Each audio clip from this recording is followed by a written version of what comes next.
নতুন ডিসি নিয়োগ নিয়ে সচিবালয়ে বঞ্চিতদের বিক্ষোভ। ৮ জনের নিয়োগ বাতিল। সন্ধ্যায় জাতির উদ্দেশ্যে ভাষণ দেবেন প্রধান উপদেষ্টা। তৌফিক ইলাহীকে আদালতে হাজির করা হবে আজ। রিমান্ড শেষে কারাগারের সাবেক আইজিপি শহীদুল হক। নড়াইলে মাশরাফির বিরুদ্ধে মামলা। বিডিআর হত্যার নেপথ্যে সাবেক সেনাপ্রধান মঈন ইউ আহমেদ। দায় এড়াতে অসংলগ্ন কথা বলছেন দাবি জওয়ানদের আইনজীবী। দেখছিলেন ক্রাউন 7 সংবাদ শিরোনাম, এবারে বিস্তারিত। ডিসি নিয়োগকে কেন্দ্র করে আজও উত্তপ্ত প্রশাসনের প্রাণ কেন্দ্র সচিবালয়। গতকাল দিনভর বিক্ষোভের পর আজও কর্মসূচি পালন করছে পদ বঞ্চিতরা। এদিকে নবনিযুক্ত ডিসিদের মধ্যে ৮ জনের নিয়োগ বাতিল করার কথা জানিয়েছেন জনপ্রশাসন মন্ত্রণালয়ের সিনিয়র সচিব মোখলেসুর রহমান। গত দুদিনে ৫ জন ডিসি নিয়োগকে কেন্দ্র করে মঙ্গলবার থেকে উত্তপ্ত প্রশাসনের প্রাণকেন্দ্র সচিবালয়। আওয়ামী লীগের শাসনামলে পদোন্নতি বঞ্চিত উপসচিব পর্যায়ের কর্মকর্তারা প্রশাসনের সুষম ও যোগ্যতার ভিত্তিতে পদবিন্যাসের দাবিতে বুধবারও কর্মসূচি পালন করেন। গেল সরকারের আমলে সুবিধাভোগী ও যাদের বিরুদ্ধে নানা অভিযোগ রয়েছে তাদের সচিবালয় থেকে অপসারণের দাবি জানানো হয়েছে। বিক্ষোভকারীদের অভিযোগ, এদের ৫৭ জনই নৈতিক স্খলন সহ চাকুরি বিধি লঙ্ঘনের নানা ঘটনায় অভিযুক্ত। এর আগে নতুন নিয়োগ পাওয়া ৩৪ জন জেলা প্রশাসকের সাথে মন্ত্রিপরিষদ সচিবের বৈঠক বাতিল এবং নতুন ডিসিদের প্রজ্ঞাপন বাতিলের আশ্বাস দেওয়া হয়েছে বলে জানান পদবঞ্চিত প্রশাসনিক কর্মকর্তা নুরুল হাফিজ। এদিকে সংবাদ সম্মেলনে জনপ্রশাসন মন্ত্রণালয়ের সিনিয়র সচিব মোখলেসুর রহমান বলেন, প্রশাসনের বিভিন্ন ক্ষেত্রে নিয়োগ দেওয়ার জন্য যোগ্য কর্মকর্তা পাওয়া কঠিন। সবই নবনিযুক্ত নিয়ে কথা বলা হচ্ছে। আপনারা কোশ্চেন করার আগে you ask yourself whether it is valid or not. আমরা যা কথা বলতেছি, এই 2 দিনের 2টা লিস্টে আমরা 59 জন ডিসিকে পোস্টিং দিয়েছি। অ্যান্ড বদলি, প্রমোশন এগুলো হলো চলমান প্রক্রিয়া এবং এই জেলা প্রশাসনগুলো ভালো চলার যদি আরো চলতে পারে, এই জন্য আমরা 4 জনকে জেলা অদল বদল করেছি। আপনারা জানেন এটা যেটাই করতে হয় চিফ অ্যাডভাইজারের অনুমোদন নিতে হয়, যেহেতু he is the minister of our ministry. তো এই কাজগুলো এত সহজ ছিল না। আজকে একটা দীর্ঘ সময় মিটিং করে তাৎক্ষণিক এই সিদ্ধান্তগুলো নেওয়া হয়েছে। আমাদের দাবি এই প্রজ্ঞাপন দুটি যে হয়েছে এটা বাতিল করে দিয়ে এখানে সত্যিকারের যারা মেধাবী, যোগ্য এবং সততা, মেধা এবং দক্ষতার যোগ্যতার ভিত্তিতে নতুন করে পদায়ন। দর্শক, এই মুহূর্তে সচিবালয়ে আছেন সহকর্মী সৈয়দ আব্দুল মুহিত। সরাসরি কথা বলছি তার সাথে। মুহিত, নিশ্চয়ই শুনতে পাচ্ছেন, জেলা প্রশাসক পদে নিয়োগ নিয়ে যে বিক্ষোভ কর্মসূচি সেটি কি এখনো চলমান আছে কিনা এবং আসলে এখন সেখানকার পরিস্থিতি কি, আমাদের বিস্তারিত জানাবেন। আপনি জানেন যে বিভিন্ন জেলার ডিসি নিয়োগকে কেন্দ্র করে গত দিন থেকে সচিবালয় প্রশাসনের একটা ক্ষোভ দেখা দিয়েছে, একটা বিশৃঙ্খলা তৈরি হয়েছে। সেটি এখনও আজকে সেটি নিয়ে নানান ধরনের আলোচনা হয়েছে। সেটি নিয়ে প্রশাসনের বিভিন্ন কর্মকর্তারা দৌড়ঝাঁপ শুরু করেছেন। এরই মধ্যে আমি এখন আপনাকে যেটি জানিয়ে রাখতে চাই যে জনপ্রশাসন সচিব তার রুমে যারা ডিসি হতে পারেননি, বঞ্চিত মনে করছেন সেসব কর্মকর্তারা জনপ্রশাসন সচিবের সঙ্গে বৈঠক করছেন। তারা তাদের দাবি, তাদের ক্ষুব্ধ হওয়ার কারণ সহ নানা বিষয় তুলে ধরছেন সেই বৈঠকে। এর আগে জনপ্রশাসন সচিব সাংবাদিকদের ব্রিফ করেছেন। তিনি জানিয়েছেন যে বিভিন্নভাবে তারা বিভিন্ন তথ্যের ভিত্তিতে তারা যে বিভিন্ন জেলায় অর্থাৎ 59টি জেলায় ডিসি নিয়োগ দিয়েছেন 2 দফায়, সেখান থেকে তারা 8টি জেলার ডিসির যে নিয়োগ দিয়েছিলেন সেটি বাতিল করেছেন। পাশাপাশি 4টি জেলার ডিসি রদবদল করা হয়েছে। এর আগে আপনাকে জানিয়ে রাখি, এর আগে গত 2 দিন আগে সিলেটের যে ডিসিকে নিয়োগ দেওয়া হয়েছিল সেই নিয়োগও বাতিল করা হয়েছে। জনপ্রশাসন সচিবের দাবি যে এই ডিসি নিয়োগের বিষয়টা তারা পুঙ্খানুপুঙ্খভাবেই তারা ফিটলিস্ট তৈরি করেছেন। এরপরও যদি কোথাও কোনো ধরনের অভিযোগ আসে তার পরবর্তীতে সেখান থেকে তাদের সরিয়ে নেওয়া হবে। এই ক্ষেত্রে কোনো প্রকার ছাড় দেওয়া হবে না। তো এখন পর্যন্ত আসলে বৈঠক চলছে। আমরা জানতে পারবো যে জনপ্রশাসন সচিব ক্ষুব্ধ যারা প্রশাসনের কর্মকর্তা রয়েছেন তাদেরকে কি মেসেজ দেন সেটি পরবর্তীতে আপনাদের জানিয়ে দিতে পারবো। তবে জনপ্রশাসন সচিব একটি বিষয়ে জানিয়েছেন যে যারা প্রশাসনের বিশৃঙ্খলা তৈরি করেছেন তারা কি কারণে এ ধরনের বিশৃঙ্খলা করেছেন সেই বিষয়টি জানতে এক সদস্যের একটি তদন্ত কমিটি করা হয়েছে। সেই কমিটিকে অবশ্যই 7 দিনের মধ্যে রিপোর্ট দিতে বলা হয়েছে, সুপারিশ আকারে কি ধরনের ব্যবস্থা নেওয়া যায় সেই বিষয়টি জানাতে একটি কমিটি গঠন করেছে। এখন সব মিলিয়ে পরিস্থিতি এখন পর্যন্ত প্রশাসনের ক্যাডারদের যে প্রশাসন ক্যাডারের যে কর্মকর্তা রয়েছেন তারা ক্ষুব্ধ। তারা ধন্যবাদ আপনাকে। আমরা প্রয়োজনে পরবর্তীতে আবারও সংযুক্ত হব। সবশেষ খবরাখবর জানাচ্ছিলেন সচিবালয় থেকে সহকর্মী সৈয়দ আব্দুল মুহিত। চলে যাচ্ছি পরবর্তী সংবাদে। সন্ধ্যা 7:30টায় জাতির উদ্দেশ্যে ভাষণ দেবেন অন্তর্বর্তীকালীন সরকারের প্রধান উপদেষ্টা প্রফেসর ডক্টর মোহাম্মদ ইউনূস। তার এই ভাষণ বিটিভি থেকে একযোগে সম্প্রচার করা হবে। প্রধান উপদেষ্টার প্রেস উইং থেকে গণমাধ্যমকে এই তথ্য জানানো হয়েছে। শেখ হাসিনা গত 5 আগস্ট প্রধানমন্ত্রীর পদ থেকে পদত্যাগ করেন। গত 8 আগস্ট অন্তর্বর্তীকালীন সরকারের প্রধান উপদেষ্টা হিসেবে শপথ নেন নোবেলজয়ী ডক্টর মোহাম্মদ ইউনূস। এরপর গত 25 আগস্ট প্রথমবারের মতো জাতির উদ্দেশ্যে ভাষণ দেন প্রধান উপদেষ্টা প্রফেসর ডক্টর মোহাম্মদ ইউনূস। 2 সপ্তাহ পর আবারও জাতির উদ্দেশ্যে ভাষণ দিতে যাচ্ছেন তিনি। এর আগে গত 5 সেপ্টেম্বর ছাত্র জনতার আন্দোলনের মুখে শেখ হাসিনা সরকারের পদত্যাগের 1 মাস পূর্তিতে দেশবাসীর উদ্দেশ্যে বিশেষ বিবৃতি দেন প্রধান উপদেষ্টা। সাবেক প্রধানমন্ত্রী শেখ হাসিনার বিদ্যুৎ, জ্বালানি ও খনিজ সম্পদ বিষয়ক উপদেষ্টা ডক্টর তৌফিক ইলাহি চৌধুরীকে আজ আদালতে তোলা হবে। 10 দিনের রিমান্ড চাইবে পুলিশ। এর আগে মঙ্গলবার রাতে রাজধানীর গুলশান এলাকা থেকে তাকে গ্রেফতার করে মহানগর গোয়েন্দা পুলিশ ডিবি। অতিরিক্ত পুলিশ কমিশনার রেজাউল করিম মল্লিক গ্রেফতারের বিষয়টি নিশ্চিত করেছেন। তিনি জানান, তৌফিক ইলাহিকে ডিবি হেফাজতে রাখা হয়েছে। তার বিরুদ্ধে একাধিক মামলা রয়েছে বলেও জানান তিনি। 2009 সাল থেকে তিনি মন্ত্রীর পদমর্যাদায় সাবেক প্রধানমন্ত্রী শেখ হাসিনার বিদ্যুৎ, জ্বালানি ও খনিজ সম্পদ বিষয়ক উপদেষ্টা হিসেবে দায়িত্ব পালন করেন। এদিকে নিউ মার্কেট থানায় ব্যবসায়ী হত্যা মামলায় রিমান্ড শেষে সাবেক আইজিপি শহীদুল হককে কারাগারে পাঠানো হচ্ছে। ঢাকা মেট্রোপলিটন ম্যাজিস্ট্রেট আলী হায়দার এই আদেশ দেন। নড়াইল 2 আসনের সাবেক সংসদ সদস্য ও সাবেক হুইপ মাশরাফি বিন মুর্তজা ও তার বাবা গোলাম মুর্তজা স্বপন সহ 90 জনের বিরুদ্ধে নড়াইলে নাশকতার মামলা হচ্ছে। বৈষম্য বিরোধী ছাত্র আন্দোলনের সময় ছাত্র জনতার উপর হামলার অভিযোগে গতকাল রাতে সদর থানায় মামলাটি করেন বিএনপি নেতা শেখ মোস্তফা আল মুজাহিদুর রহমান পলাশ।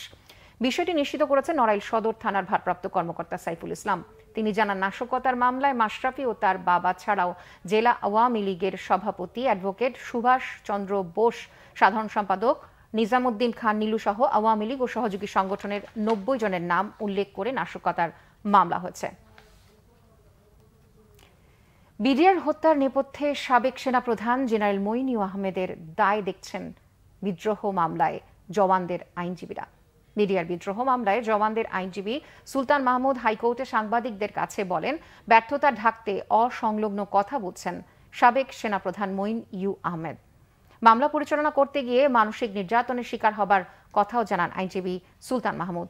বলেন, বিডিআর সদস্যদের মামলা পরিচালনা করতে গিয়ে তিনি জানতে পারেন 25 ফেব্রুয়ারিতে ঘটনার আগেই বিডিআরের কয়েকজন সদস্য বৈঠক করেন ব্যারিস্টার ফজলে নূর তাপসের সঙ্গে। হত্যা নেপথ্যে পার্শ্ববর্তী একটি দেশের ইন্ধন রয়েছে বলেও অভিযোগ এই আইনজীবীর। তার বক্তব্য সঠিক নয় এবং তিনি চেষ্টা করলে এবং সরকার চেষ্টা করলে এইসব আমাদের দেশপ্রেমিক সেনাবাহিনী অফিসারদেরকে বাঁচাইতে পারতেন। আমি বিডিআর সৈনিকদের মুখে যেটি শুনছি সেটা হচ্ছে 2008 সাল থেকে এটা পরিকল্পনা ছিল, এটা ঘটানোর জন্য বহুবার চেষ্টা করছে, বিদ্রোহ ঘটানোর জন্য। 2009-এর ডিএডি তোরাবালির বাসায় শুরু হয় সেই মিটিংগুলো। ডিএডি তৌহিদের বাসায় একাধিকবার আওয়ামী লীগের নেতৃবৃন্দের সাথে, এমপি তাপস সাহেবের সাথে এই 20 থেকে 25 জন যে ছিল বিডিআর সৈনিক এবং বহিরাগত কিছু ছিল, তারা বলছে যে স্যার এখানে 7-8 জন বহিরাগত ছিল, তাদের আমরা চিনি না, কিন্তু তারা বাংলা হিন্দি দুই ভাষায় কথা বলে। তো আমি মামলার সূত্রে তাদের সাথে জন্মিচ্ছি, তারা যখন আমাকে জানাইছে। ট্রাফিক দুর্বলতার সুযোগে রাজধানীর প্রধান সড়কগুলোতে দাপিয়ে বেড়াচ্ছে ব্যাটারি চালিত অটোরিকশা। অদক্ষ চালকের এলোমেলো চলাচল, আইন না মানার প্রবণতা, উল্টো পথে চলা, হুটহাট রিকশা ঘোরানোর কারণে ঘটছে দুর্ঘটনা। সব মিলিয়ে ঢাকার সড়কে বিশৃঙ্খলার জন্য অটোরিকশাকে দায়ী করছেন অন্য যানবাহন চালকরা। ব্যাটারি রিকশা চালকদের অভিযোগ, লাইসেন্স না দেয়াতেই এই অব্যবস্থাপনা। বিস্তারিত ফরুক বাবুর রিপোর্টে। গণ অভ্যুত্থানের মধ্য দিয়ে ক্ষমতার পালাবদলের পর নড়বড়ে হয়ে গেছে রাজধানীর ট্রাফিক ব্যবস্থা। বিদায়ী স্বৈরাচারী সরকারের সহযোগী অভিযোগে পুলিশ জনরোষের শিকার হয়। এই আঁচ পড়ে ট্রাফিক পুলিশেরও ওপর। 5 আগস্টের পর বেশ কিছুদিন আত্মগোপনে ছিল ট্রাফিক পুলিশ। তবে সপ্তাহ ব্যবধানে পর্যায়ক্রমে কাজে যোগ দিলেও সড়কে নিজেদের অবস্থান সুসংহত করতে পারছে না ট্রাফিক বিভাগ। সেই সুযোগে রাজধানী জুড়ে দাপিয়ে বেড়াচ্ছে ব্যাটারি চালিত রিক্সা। খুবই ঝামেলা করতেছে। আপনার হলো যে রাস্তার মাঝখানে চলে যাচ্ছে, যেগুলা ডাইন সাইডে থাকার কথা ওরা বাম সাইডে চলে আসতেছে। রাত্রেবেলা খুবই সমস্যা, কারণ ওরা অনেক সময় উল্টা দিক দিয়ে চলে আসে। ওদের কিন্তু ওইরকম ব্রেক নাই, যে একটা গাড়ি যেমন ব্রেক আছে ওরকম ওদের কিন্তু ওই ব্রেক নেই। ওইরকম ব্রেক করতে গেলে ওটা উল্টে যাবে। ওদের চলার কারণে যানজটটা সৃষ্টি হয়, এখন চলার গতিটা ঠিক না, কোনো ডান বাও বোঝে না, কিছু বোঝে না, ঢ্যামঝাম করে ব্রেক করে, সব দিক দিয়ে সমস্যা চলার। রোডের একটা নিয়ম আছে, নিয়ম তো মানতেছে না। আবার ট্রাফিক আইন আছে, ট্রাফিক আইন তো ওরা জানেই না। আগে অলিগলিতে বেশি চললেও এখন প্রধান প্রধান সড়কেও ব্যাটারি চালিত রিকশার উৎপাত বেড়ে গেছে। এর ফলে সড়কে ঘটছে দুর্ঘটনা, বাড়ছে বিশৃঙ্খলা। সম্প্রতি রাজধানীর যানজট বেড়ে যাওয়ার জন্য অনেকেই দায়ী করছেন ব্যাটারি রিকশাকে।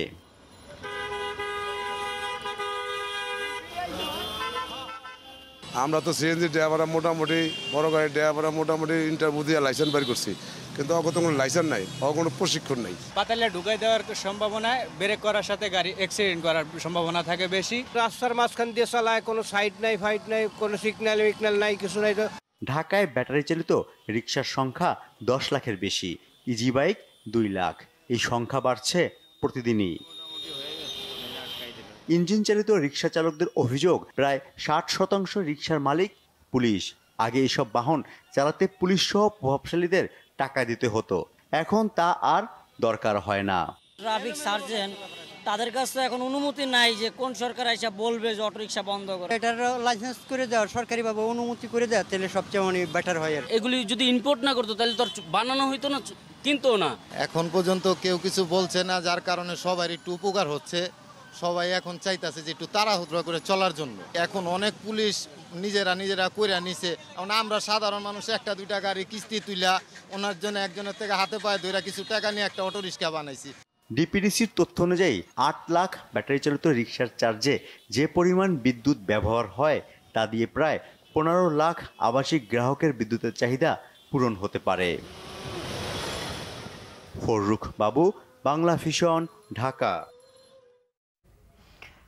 5 আগস্ট আশুলিয়ায় ভ্যান গাড়িতে লাশ পুড়িয়ে দেওয়ার ঘটনায় সাবেক প্রধানমন্ত্রী শেখ হাসিনা সহ 70 জনের বিরুদ্ধে 2টি অভিযোগ দায়ের হয়েছে আন্তর্জাতিক অপরাধ ট্রাইব্যুনালের তদন্ত সংস্থায়। সকালে বিচার চেয়ে এই অভিযোগ দায়ের করে নিহত 2 জনের পরিবার। এ নিয়ে ট্রাইব্যুনালের গণহত্যার অভিযোগ জমা পড়ল 15টি।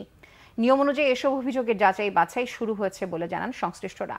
এছাড়া আইন শৃঙ্খলা বাহিনীর গুলিতে চোখ হারানো ব্যক্তিদের বক্তব্য শোনেন ট্রাইব্যুনালের প্রসিকিউটররা।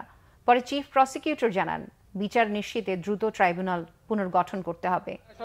সাবেক সেতুমন্ত্রী ওবায়দুল কাদের, সাবেক স্বরাষ্ট্রমন্ত্রী আসাদুজ্জামান কামাল, সাবেক আইজিপি চৌধুরী আব্দুল মামুন, ঢাকা জেলার পুলিশ তৎকালীন পুলিশ সুপার মারুফ হোসেন সহ মোট 70 জন আসামি 2 মামলায়। আন্দোলনরত ছাত্র জনতাকে আংশিক বা সমূলে নির্মূল করার জন্য তাদের অধীনস্থ পুলিশ বাহিনীকে হত্যার নির্দেশ দিয়েছে এবং ঊর্ধ্বতন কর্তৃপক্ষের আদেশ মেনে আশুলিয়া ঘটনা 5/8/2024 তারিখ আশুলিয়া থানায় কর্মরত সকল অফিসার ফোর্স নির্বিচারে আন্দোলনরত ছাত্র জনতার উপর গুলি চালিয়েছে এবং গুলি চালিয়ে 6 জন ছাত্রকে হত্যা করেছে। নিয়মতান্ত্রিক উপায়ে এখন ট্রাইব্যুনালের তদন্ত সংস্থা এটা তদন্ত ওরা ডায়েরি হিসেবে অন্তর্ভুক্ত করেছে এবং এটা ওরা তদন্ত শুরু করবে। সংবাদ শেষ করব ক্রাউন সিমেন্ট শিরোনামগুলো আরো একবার জানিয়ে। নতুন ডিসি নিয়োগ নিয়ে সচিবালয়ে বঞ্চিতদের বিক্ষোভ, 8 জনের নিয়োগ বাতিল। সন্ধ্যায় জাতির উদ্দেশ্যে ভাষণ দেবেন প্রধান উপদেষ্টা। তৌফিক ইলাহিকে আদালতে হাজির করা হবে আজ। রিমান্ড শেষে কারাগারের সাবেক আইজিপি শহীদুল হক। নড়াইলে মাশরাফির বিরুদ্ধে মামলা। বিডিআর হত্যার নেপথ্যে সাবেক সেনাপ্রধান মইনুল আহমেদ, দায় এড়াতে অসংলগ্ন কথা বলছেন দাবি জওয়ানদের আইনজীবী। এই ছিল এখনকার মতো। পরের সংবাদ বিকেল 4টায়, এর আগে 3টায় রয়েছে নিউজ টপ 10, দেখার আমন্ত্রণ রইল। এছাড়া বাংলাভিশন সংবাদ ও সংবাদ সংশ্লিষ্ট অনুষ্ঠান দেখতে ভিজিট করুন www.bbnews24.com ও facebook.com/banglavisionnews এবং সাবস্ক্রাইব করুন youtube.com/banglavisionnews। এতক্ষণ সাথে থাকার জন্য ধন্যবাদ সবাইকে।